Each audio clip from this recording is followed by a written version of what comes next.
Bonjour à tous et bienvenue dans le monde des séries. Et qui dit série dit également web-série. Parce qu'en France, la pop culture et ses mondes de l'imaginaire a son mot à dire sur internet. Et aujourd'hui, on va parler d'une entreprise de super vilains et de ses protagonistes. De parfaits employés. Parce qu'ils servent la toile et ils la servent bien.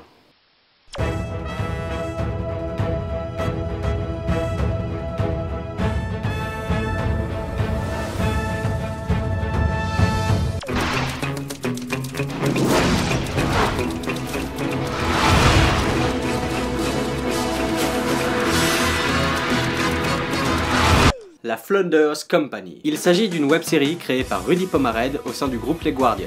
Elle a eu une diffusion sur la chaîne No Life et tous ses épisodes sont disponibles sur internet. Depuis récemment, elle s'est affiliée à une boîte de prod, Holiday Studio, les créateurs de Noob, une autre web-série vachement bien. Ce qui lui permet d'être mise en avant sur YouTube dans un contexte plutôt cool avec un public plutôt cool. La série commence en short-com autour du personnage du DRH et des postulants pour devenir super vilain. Des postulants au pouvoir fabuleux.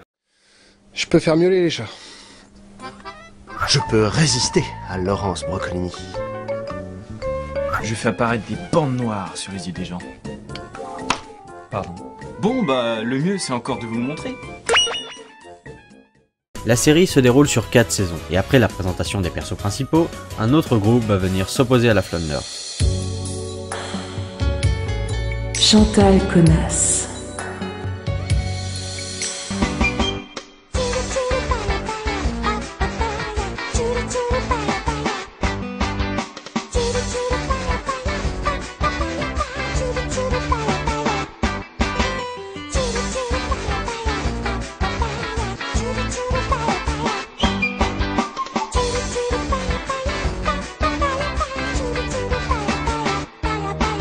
S'ensuit Aegis et le monde parallèle, que je vous laisserai découvrir. Les séquences dans les bureaux de l'entreprise sont tournées dans les bureaux d'Animeland. Vu l'ambiance de la série, c'est toujours sympa des affiches de Princesse Mononoke. Miyazaki, bonne retraite, à l'année prochaine.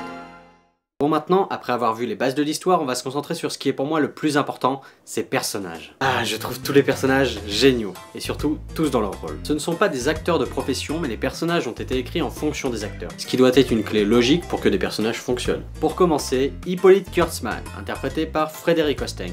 Le DRH est par ordre d'apparition le premier personnage de la série. Un personnage, tout ce qu'il y a de plus simple.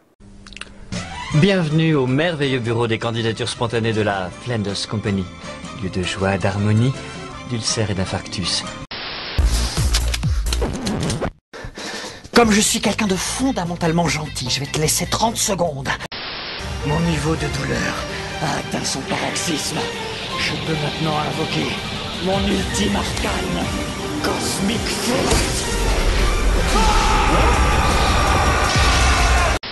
Oh mein Gott! Ich blute! Ich blute!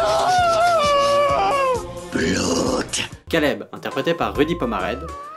Son boulot dans l'entreprise J'appartiens au pôle recherche, innovation et développement de la boîte. Mais d'accord, mais concrètement, tu fais quoi? Je recherche, j'innove et je développe. En fait, je cherche surtout. Mais je cherche beaucoup. Oui, en gros, tu sers à rien. Voilà.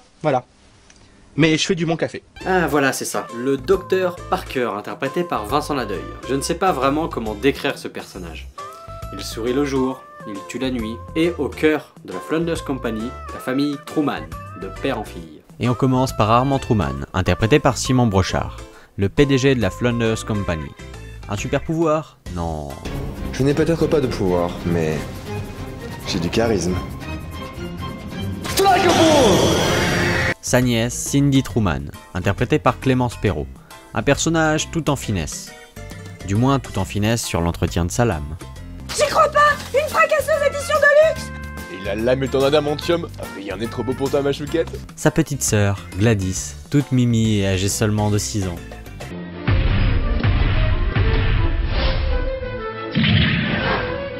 J'ai faim! Je veux mon goûter! Oui, Gladys, je te prépare ça tout de suite. Interprété par Laurent Charrier. Et enfin, leur père, Georges Truman, interprété par Nicolas Galgani. Fais un poutou à ton paternel. Papa! Ce n'est pas parce que tu as décidé de marcher dans les traces de ton excité de mère que tu ne dois pas te comporter comme quelqu'un de civilisé. Je ne dirai rien sans mon poutou. Et pour finir, Carla Burnell, interprétée par Marilyn Martin, la cofondatrice de la CC Corporation. Voilà pour les principaux persos, mais il y en a un paquet d'autres à découvrir dans la série. Et avec moi, vous êtes assuré d'avoir les meilleures parties d'entre nous. Sauf celle-là. La série est bourrée de références. R2D2, viens ici tout de suite. Ce n'est pas le moment de faire des pitreries. La peur de perdre l'autre mène au côté obscur. Notamment un superbe hommage musical à Buffy contre les vampires, dont j'ai parlé dans mon épisode sur Buffy d'ailleurs. Et, évidemment, un bon paquet de super-héros. Mais je pense qu'être attaché ou connaître ces références n'est absolument pas nécessaire pour profiter de la série. La série se suffit à elle-même. Par exemple, sauf exception faite, j'ai du mal avec les super-héros. Et ça ne m'empêche absolument pas d'adorer cette série. Pour conclure, je pense qu'on aime si on adhère à son humour et à son ambiance dès le début de la série. Dans ce cas-là, c'est bon pour la suite. Lors de l'ajout des épisodes sur la chaîne Olydri, il a été décidé de ne pas mettre la saison 1. Pourtant, moi je trouve cette saison vachement drôle, et je vous la conseille tout autant. Je suis un pire et je suis heureux. Je suis un pire et je suis heureux. On va crever comme des gueux. On va crever comme des gueux. Voilà, cet épisode est terminé, merci de l'avoir regardé jusqu'à la fin. J'espère que ça a pu vous introduire pour le mieux la Flanders Company. Je vous mets le lien de la Flanders en description. J'ai commencé à parler de web-série par la Flanders Company, mais ce ne sera pas la dernière, parce que par chance, sur internet on a plein de fictions criantes de liberté artistique et d'honnêteté. Et ça fait plaisir.